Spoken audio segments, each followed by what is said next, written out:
السلام عليكم ورحمة الله تعالى وبركاته. مرحبا بكم في قناة ديليز ايما. كنتمنى دائما تكونوا في احسن حال وفي ظروف جيدة ان شاء الله.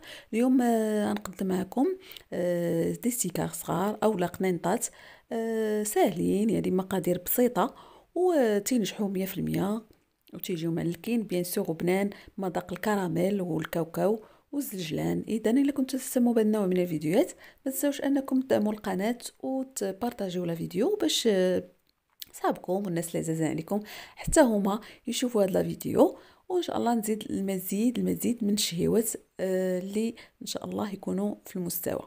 اذا كما تشوفوا معايا اليوم غنقدم معكم قنينطات بالكاوكاو والزجلان مذاق الكراميل، طريقه بسيطه وناجحه 100%. يلا شوفوا معايا اذا المكونات وطريقه التحضير.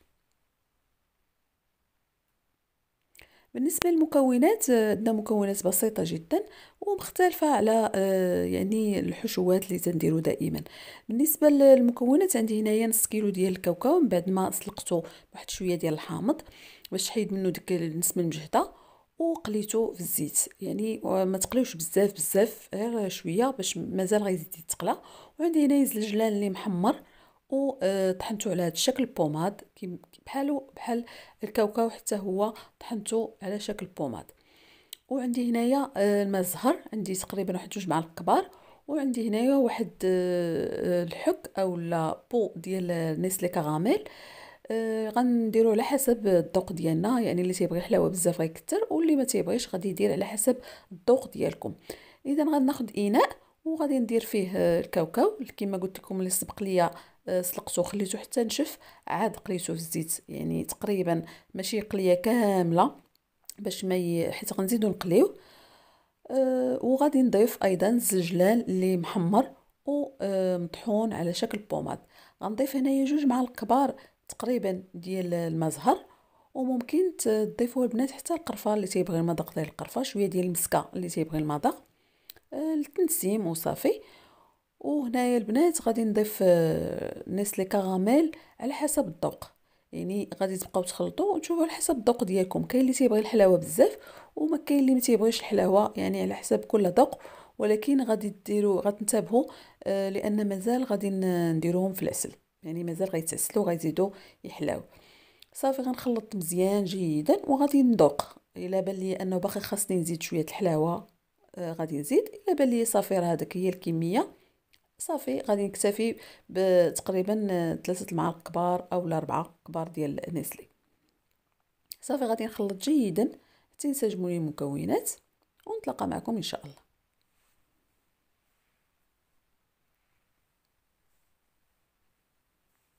صافي هنا كما تتبان لكم بنات، يعني العجينه بدات تتماسك تتشد تينسجموا المكونات. غنحاول هكا نخلط جيدا باش ينسجموا صافي. هنا البنات غادي نجرب بيديا كما تشوفوا هكا على شكل بودان صغير. انا ضقت بالي انه مازال خاصني نزيد نسلي، صافي زدت على هذا الشكل كما تشوفوا معايا. واللي ما بغاش المذاق ديال النسلي كراميل ممكن تعوضوه بسكر حبيبات اولا سنيده اللي طحنوهم مع كاوكاو ويتسحقوا مزيان. صافي انا البنات العقده ديالي صافي جمعات ودقت، يعني على حسب الذوق ديالي زدت نسلي. صافي هنايا البنات كما تشوفوا معايا تيتشكل حربل صغير. اذا البنات هنايا عندي الورقه من الحجم الصغير كما تشوفوا معايا، الحجم ديالها الصغير غادي نقطعها على النصف، يعني هكا غندير هاد الطريقه باش نجيبها مقاده.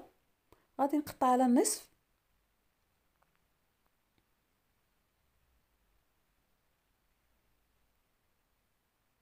وغادي نخلي واحد الكميه اللي غنخدم بها، والكميه المتبقيه البنات اولا اللي بقات غادي نديرها وغادي نسد عليها مزيان فيلم اليمونتير باش ما تنشفش ليا الورقه، حيت الا بقيتو خليتوها عريانه حتى تنشف تتولي قاصحه.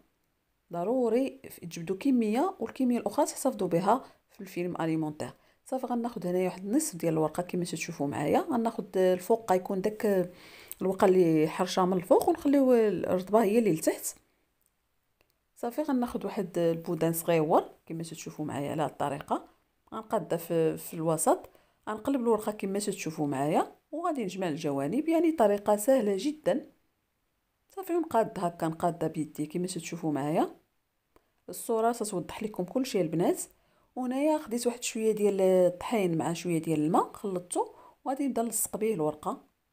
وهكا تيجي الشكل ديال البنات. وهذاك الاصبع اللي فيه او الصبع اللي فيه طحين، يعني ما نقيسوش به الورقه، هذاك نخليوه غير باش نلصقوا الورقه. اولا نديروا واحد اسويت وحدانا ونبقاو نمسحوا باش تبقى لنا الورقه نقيه. صافي كما تشوفوا معايا ايضا غادي ناخذ واحد شويه ديال الحشوه، وغادي نقلب على الورقه ونقلب الجوانب كما تشوفوا معايا في الصوره. صافي وغادي ندورها هكا كما تشوفوا، وغادي ناخذ واحد شويه ديال الطحين اللي مخلط مع الماء باش غنلصق به الورقه. صافي وها هي ما تشوفوا دائما الصبع هو اللي تلصقوا به الورقه. ونبقى غادا على هذا الشكل حتى نكمل الكميه كلها اللي باقا عندي.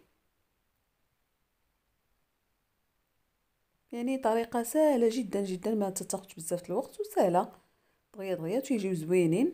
كما تشوفوا معايا انا ساليت الكميه كلها اللي عندي. غادي ندوز اذا ندير واحد المقله ندير فيها الزيت. يعني الزيت البنات ديروا زيت كثير ماشي ديروا قليل باش تقلى لكم مزيان. غنخليه حتى يسخن، ما يسخنش لكم بزاف بزاف بزاف باش ما تخطفش معكم في القليان. يعني يكون يلاه بدا تيسخن. صافي نحط واحد الكميه كما تشوفوا معايا انا تنكثر الزيت باش يتقلى ليا داكشي مزيان، ما تشربش ليا الزيت بزاف. صافي ومن غنبدا نحس بها شدات في راسها غنبدا نحرك واحد لافورشيط. غنبقى نحرك ضروري بنا تحركوا باش يطيب كلشي من الجوانب كامله وتحمر من الجوانب كامله. يعني ماشي تخليوها هكاك، لا ضروري تقلبوا من التحت للفوق، تبقاو تحركوا حتى تحسوا بها انها ذهبت على هذا الشكل. صافي ونحيدها من الزيت كما تشوفوا معايا، ونسقطرها هكا شويه من الزيت وعاد نحطها في العسل.